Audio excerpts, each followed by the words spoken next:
great experience because we got to see leaders or the change agents talk about their experience, not really showing PPTs.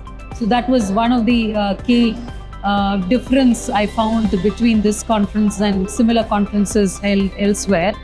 It's a real conversation, right? Because as Chris put it in the beginning, it's been a real conversation rather than just a monologue. And it's been an eye-opener for me specifically because mainly bringing the dimensions of people, process and technology. I didn't think about it this way. In fact, it's making me think a lot about the three dimensions and, how do I bring the three dimensions together in all the change journeys we're going to take forward going in the future. We have been attending many conferences, and then what is the key takeaway would be the kind of language the practitioners use actually.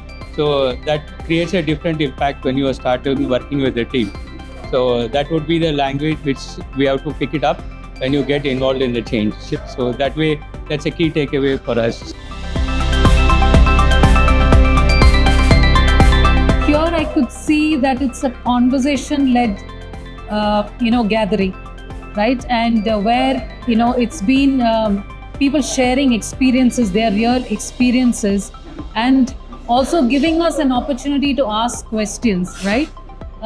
So it's the debate is very different because the other conferences I see, as I said, the PPT mode, it's just listening to the PPT mode, it's a monologue. But here you get different perspectives, right? The leaders are sharing their perspectives, and that's one key differentiator I see. I'd like to add, one is a panel discussion, and the people who are in the panel discussions are real people who have done the change, right?